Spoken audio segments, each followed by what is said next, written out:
एक साल से ज्यादा वक्त से जारी किसान तहरीक कब खत्म होगी? इस सवाल का जवाब फिलहाल मिलता नहीं दिख रहा। किसानों के हिकमत अमली को लेकर आज अहम मीटिंग होने वाली।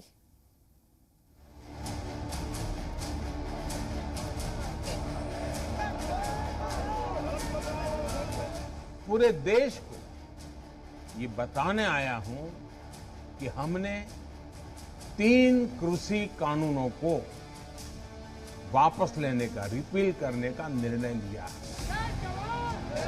दिल्ली के बॉर्डर पर जमे किसान आखिर कब अपने घर लौटेंगे और कब किसानों की तहरीक खत्म होगी? इस सवाल का सीधा जवाब ना तो तहरीककारी किसानों के पास है और ना ही सरकार की जानिब से बातचीत करने वालों के पास। किसानों का कहना है कि अभी तक ना तो उन्हें मरकजी सरकार ने बुलाया है और ना ही रियासती सरकारों ने। अब किसान कैसे लड़ेंगे और उनका अगला कदम क्या होगा, इसका फैसला आज होने वाली संयुक्त किसान मोर्चा की बैठक में होगा। कि हमारा जो आंदोलन है वो जैसे पहले था वो जारी है और कल की मीटिंग में जो कल की एसकेएम की मीटिंग है उसमें अगले कार्यक्रम का हमारा निर्णय ले लिया जाएगा आंदोलन को आगे बढ़ाने के लिए।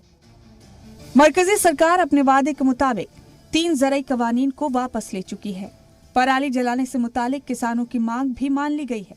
इसके अलावा एमएसपी पर सरकार ने कमेटी भी तश्कील कर दी है, लेकिन किसान चाहते हैं कि उनकी दीगर मांगों पर भी तुरंत ऐलान कर दिया जाए। हजारों ऐसे मुकदमे हमारे किसानों के ऊपर डाले गए हैं पिछले 1 साल में। इनको किसी भी हालत में वापस लेना चाहिए और जो हमारे 700 से ज्यादा शहीद हुए हैं उनको मुआवजा देना चाहिए और उनका परिवारों का पुनर्वसन करना चाहिए। किसानों की दलील है कि उनकी बाकी मांगे भी पुरानी हैं, कोई नई नहीं। ऐसे में इन्हें मनवाने का ये सही वक्त है। हालांकि ज़राई कवानीन की वापसी के बाद दिल्ली की सरहद पर किसानों की तादाद कम हो गई है। कुछ किसानों ने तो अपना तंबू उखाड़कर वापस जाना भी शुरू कर दिया है।